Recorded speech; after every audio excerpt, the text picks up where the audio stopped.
बिस्मिल्लाहिर्रहमानिर्रहीम। दोस्तों, आज की इस वीडियो में हम आपको जनाब हज़रत उमर रज़ी अल्लाह तआला अन्हो के कबूल इस्लाम का वाक़या और उसके बाद के जो हालात व वाक़यात हैं आप अहबाब को उनसे आगाह करेंगे। दोस्तों, उम्मीद करते हैं कि आप अहबाब को हमारी ये वीडियोस बहुत पसंद आई होंगी। आगे बढ़ने से पहले आप तमाम अहबाब से गुजारिश है कि हमारे इस चैनल को सब्सक्राइब भी करें और कमेंट सेक्शन में अपनी राय का भी इजहार करें ताकि हमारी हौसला अफजाई हो सके। दोस्तों, नबूवत का छठा साल था जब हज़रत उमर रज़ी अल्लाह तआला अन्हो के इस्लाम लाने का अहम वाक़या पेश आया। ये वाक़या मशहूर और मारूफ है। मुख्तसरन आप अहबाब के पेश खिदमत है कि जनाब उमर रज़ी अल्लाह तआला अन्हो घर से जाने दो आलम सल्लल्लाहु अलैहि वसल्लम को कत्ल करने के इरादे से निकले। रास्ते में किसी ने कहा, पहले घर की खबर लो, तुम्हारी बहन और बहनोई दोनों मुसलमान हो चुके हैं। सख्त गुस्से के आलम में वापस हुए।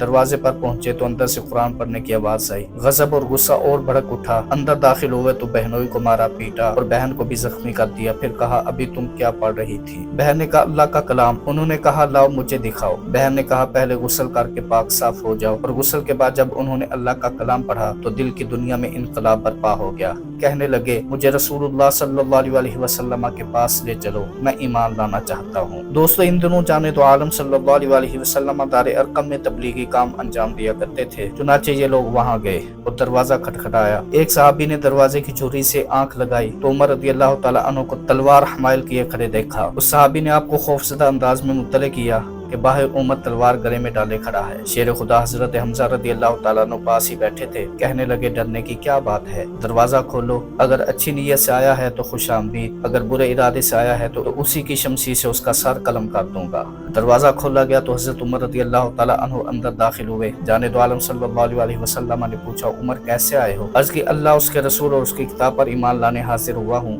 हजरत उमर रज़ी अल्लाह तआला अन्हु ने जवाब दिया, ये बिल्कुल गैर मुतवक्के बात थी, इसलिए सबको इंतहा मुसरत हासिल हुई और नारे तकबीर से मक्का की फिजा गूंज उठी। इस्लाम लाने के बाद हजरत उमर रज़ी अल्लाह तआला अन्हु ने जाने दो आलम सल्लल्लाहु अलैहि वसल्लम से पूछा, या रसूलल्लाह सल्लल्लाहु अलैहि वसल्लम, क्या हम हक पर नहीं हैं? क्यों नहीं, यकीनन हम हक पर हैं। जाने दो आलम सल्लल्लाहु अलैहि वसल्लम ने जवाब इरशाद फरमाया, तो फिर या रसूलल्लाह सल्लल्लाहु अलैहि वसल्लम, हम छुप छुप कर इबादत क्यों करें? आइंदा हम इलानिया इबादत किया करेंगे। हजरत उमर रज़ी अल्लाह तआला अन्हु ने अर्ज़ किया तो जाने दो आलम सल्लल्लाहु अलैहि वसल्लम ने मंजूरी दे दी। तो अहले ईमान की यह जमात इस शान से निकली कि एक तरफ हजरत हमजा रज़ी अल्लाह तआला अन्हु चल रहे थे और दूसरी जानिब हजरत उमर रज़ी अल्लाह तआला अन्हु चल रहे थे। मुशरिकीन ने जब ये मंजर देखा तो उनकी हैरत की इंतहा न रही। बात ही हैरानगी की थी, जो शख्स कल तक जाने दो आलम सल्लल्लाहु अलैहि वसल्लम को कत्ल करने की कस्में खाया करता था और मुसलमानों पर जबर तशद्दुद करने में पेश पेश रहा करता था, ये देखकर मुशरिकीन के चेहरे तारीक हो गए। जब दावत इस्लाम को रोकना हमारे बस में नहीं रहा। मुसलमानों को हरम मुकर्रम में इबादत की आज़ादी चूँकि हजरत उमर रज़ी अल्लाह तआला अन्हु के तुफ़ैल मिली थी, इसलिए जाने दो आलम सल्लल्लाहु अलैहि वसल्लम ने खुश होकर फारूक के खिताब से नवाज दिया। दोस्तों, मुसलमानों की लानिया इबादत की खबरें जब हबशा पहुंची तो बहुत से मुहाजिरीन ये सोचकर कि अब शबे जुल्म तमाम हो गई होगी वहां से वापस चले आए। मगर यहाँ आकर पता चला कि अगरचे मुसलमान इज्तिमाई तौर पर इलानिया इबादत कर लेते हैं, ताहम अपने कबीलों और खानदानों में उनके साथ अब भी वही सलूक हो रहा है, वही मारपीट और जुल्म सितम। हबशा से वापस आने वाले तो खसूसी तौर पर इज़ार आसानियों का हदफ बनने लगे, क्योंकि पहले ये लोग मुशरिकीन के हाथों से बच निकले थे। चुनाचे अब सारी कसरें निकाली जाने लगी। इस नाकाबिले बर्दाश्त सूरत हाल से तंग आकर एक बार फिर उन लोगों को बेघर होना पड़ा और नजाशी के पास पनाह लेना पड़ी। इस दफा चंद मजीद सहाबा कराम भी साथ हो गए थे। मजमूई तौर पर इस मरतबा हिजरत करने वालों की तादाद 100 के लगभग थी। अगरचे उनको रोकने के लिए कुफार ने बहुत जतन किए, मगर ये लोग किसी न किसी तरह छुप छुपा कर निकल ही गए और हबशा में जाकर आबाद हो गए। फिर जब जाने दो आलम सल्लल्लाहु अलैहि वसल्लम हिजरत फरमाकर मदीना तशरीफ ले गए, कुछ अफराद वापस आ गए और जो बाकी रह गए उनको अपने साथ हिजरी में खुद बुला लिया। दोस्तों, जब हबशा में मुहाजिरीन आराम से रहने लगे और फारूक आज़म रज़ी अल्लाह तआला अन्हु के इस्लाम लाने से मक्का में भी इलानिया इबादत शुरू हो गई तो इशाअत इस्लाम का काम बेहतरीन तरीके पर होने लगा। ये देखकर मुशरिकीन की नींदें हराम हो गईं। उनकी समझ में नहीं आता था कि इस्लाम को फैलने से किस तरह रोका जाए। आखिरी हरबे के तौर पर उन्होंने आपस में ये इंसानियत सोच मुआहदा किया कि बनी हाशिम के साथ मुकम्मल तौर पर बाइकाट किया जाए और जब तक वो मोहम्मद सल्लल्लाहु अलैहि वसल्लम को कत्ल करने के लिए हमारे सुपुर्द न कर दें, उस वक्त तक उनके साथ न शादी ब्याह किया जाए, न उनसे कोई चीज खरीदी जाए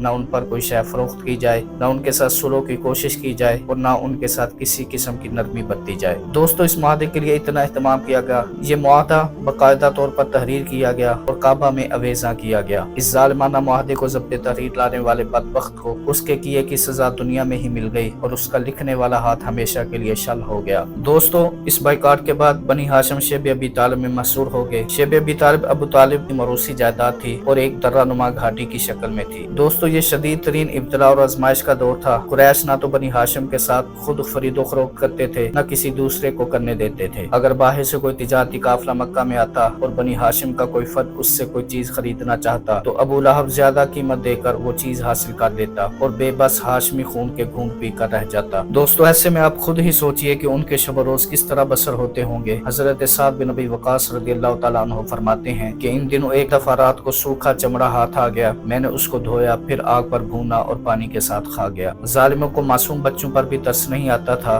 बनी हाशिम के नौनहाल भूख से बिलखते रहते और माँ बाप हसरत की तस्वीर बने उन्हें तकते रहते। कुछ मुशरिकीन इतने संग दिल थे कि बच्चों की दिलदोज चीखें सुनकर खुश होते और कह लगाते। और ये कोई 2-4 रोज या महीना 2 महीना की बात न थी, ये मुसीबत 3 साल के तवील अरसे पर मुहित थी। लेकिन आफरी हैं उन जान नसारा ने वफा पर, उन राह रवा ने वफा पर इतनी मुद्दत तक मसाइब अलाम की चक्की में पिसते रहे, मगर मुखालिफिन की ख्वाहिशात के आगे उनके सर खम न हुए, बल्कि इस सारे अरसे में उन्होंने जाने दो आलम सल्लल्लाहु अलैहि वसल्लम की पहले से ज्यादा हिफाजत और निगरानी की और इस खतरे के पेश नजर के कहीं दुश्मन सोते में हमला करके आपको नुकसान न पहुंचा दे, जनाब अबू तालिब ने ये एहतियाती तदबीर की कि आपके बिस्तर पर खुद सो जाते या अपने किसी अजीज को सुला देते, ताकि अगर हमला हो ही जाए तो हमारी जाने इस जाने जहां सल्लल्लाहु अलैहि वसल्लम पर फिदा हो जाएं। दोस्तों, 3 साल तक इस जालिमाना मुआहदे पर अमल होता रहा। बिलाखिर अल्लाह ताला ने ऐसा इंतजाम फरमाया कि ये मुआहदा खुद ब खुद ही कल अदम हो गया। एक दिन जाने दो आलम सल्लल्लाहु अलैहि वसल्लम ने अबू तालिब को बताया, चचा जान, अल्लाह ताला ने मुआहदे की तहरीर पर दीमक को मुसल्लत फरमा दिया था और अब इसमें अल्लाह ताला के नाम के सिवा कोई चीज बाकी नहीं रही। जनाब अबू तालिब बहुत हैरान हुए कि भतीजों को इस बात का पता किस तरह चल गया, जबकि इसका बैरूनी दुनिया से कोई राब्ता ही नहीं है। ताज्जुब से बोले, क्या तुम्हारे रब ने तुम्हें इस पर मुत्तले किया है? जाने दो आलम सल्लल्लाहु अलैहि वसल्लम ने फरमाया, नअम। जनाब अबू तालिब उसी वक्त हरम में गए और लोगों से मुखातिब होकर कहा, या माशर कुरैश, मेरे भतीजे ने मुझे बताया है कि तुम्हारा तहरीर करदा मुआहदा खत्म हो चुका है और उसे दीमक चाट गई है। अब इस तहरीर को उतार कर लाओ और खोल कर देखो। अगर भतीजे की बात गलत हुई तो मैं उसको तुम्हारे हवाले कर दूंगा और अगर उसकी इत्तला दुरुस्त हुई तो फिर तुमको अपने तर्ज अमल से बाज आ जाना चाहिए। मुखालिफिन तो तसव्वुर ही नहीं कर सकते थे कि इतनी हिफाजत से लटकाए हुए मुआहदे को दीमक खा सकती है, इसलिए सब ने कहा हम राजी हैं। चुनाचे वो तहरीर लाकर खोली गई और सबकी आंखों ने यह हैरत अंगेज मंजर देखा कि उसमें बिस्मिक अल्लाहुम्मा के सिवा एक हरफ भी बाकी नहीं रहा। कुदरत इलाहिया का ये करिश्मा देखकर भी अबू जहल जैसे हट धर्म उस जालिमाना मुआहदे पर डटे रहने के लिए असरार करते रहे, मगर इंसाफ पसंद लोगों ने उनकी बातों को काबिल तवज्जो न समझा और मुआहदे के बातिल हो जाने का फैसला दे दिया और यूं 3 साल बाद इस अलमनाक कैद का खात्मा हो गया। दोस्तों, जाने दो आलम सल्लल्लाहु अलैहि वसल्लम के शेब अबी तालिब में मशहूर हो जाने की वजह से वक्ती तौर पर दावत और तबलीग का काम सख्त पड़ गया था। अब 3 साल बाद आप बाहर तशरीफ लाए तो फिर दोस्तों हिदायत का बाजार गर्म हो गया और अहले ईमान की तादाद में रोज बरोज इजाफा होने लगा। मुशरिकीन इतने अरसे तक जाने दो आलम सल्लल्लाहु अलैहि वसल्लम को असीर रखने के बावजूद आप सल्लल्लाहु अलैहि वसल्लम के पाए सबात में लग़्ज़श तो कुजा हल्की सी लर्ज़श भी पैदा न कर सके, तो उनके लिए इसके सिवा कोई चारा न रहा कि लोगों को प्रोपेगेंडे के जोर से जाने दो आलम सल्लल्लाहु अलैहि वसल्लम से दूर रखने की कोशिश करें। चुनाचे उन्हीं दिनों कबीला दोस्त का मुअज़्ज़ज़ और शरीफ उन्नफ़्स सरदार तुफ़ैल इब्न अमर दोसी मक्का मुकरमा आया तो मुशरिकीन ने उसको जाने दो आलम सल्लल्लाहु अलैहि वसल्लम से इतना बदज़न किया कि उसने हरम को जाते वक्त कानों में कपड़ा ठोंस लिया कि कहीं मोहम्मद सल्लल्लाहु अलैहि वसल्लम का कलाम कानों में न पड़ जाए। जब हरम में पहुंचा तो आप काबतुल्लाह के पास खड़े नमाज पढ़ रहे थे और बाआवाज़ बुलंद तिलावत फरमा रहे थे। तुफ़ैल भी आपके पास जा खड़ा हुआ। कानों में अगरचे कपड़ा भरा था मगर फिर भी चंद सामिया नवाज जुमले उसके कानों में पड़ ही गए। उसको वो हसीन जुमले बहुत भले मालूम हुए और उसने सोचा कि डरने की क्या बात है, मैं एक समझदार आदमी हूँ और बुरे भले की खूब तमीज रखता हूँ, मुझे ये कलाम जरूर सुनना चाहिए। फिर सुनने की देर थी कि तुफ़ैल की काया पलट गई और जब जाने दो आलम सल्लल्लाहु अलैहि वसल्लम नमाज से फारिग होकर घर जाने लगे तो तुफ़ैल भी सर झुकाए पीछे पीछे चल पड़ा। घर पहुंचकर तुफ़ैल ने अर्ज़ की, या मोहम्मद सल्लल्लाहु अलैहि वसल्लम, आपकी कौम ने मुझे आपसे इस कदर बदगुमान कर दिया था कि मैं अपने कानों को बंद करके हरम को गया था, मगर इसके बावजूद अल्लाह ताला ने मुझे आपका कलाम सुनने का मौका नसीब फरमाया। मुझे वो कलाम बहुत ही पसंद आया है, इसलिए जरा तफसील से बताइए कि आप किस चीज की दावत देते हैं। जाने दो आलम सल्लल्लाहु अलैहि वसल्लम ने इस्लाम की तालीमात बताई तो तुफैल को भी वो बेहद पसंद आई और उसी वक्त कलमा पढ़कर आपके खादिमीन में शामिल हो गए। दोस्तों, ये थी हमारी आज की वीडियो। इस वीडियो को आपने अपने दोस्तों के साथ और अपने प्यारों के साथ भी ज़रूर शेयर करना है। नूर इस्लाम को ज़रूर सब्सक्राइब कर लें। अल्लाह ताला आपको हम सबको अपने हिफ्ज़ व अमान में रखे। आमीन।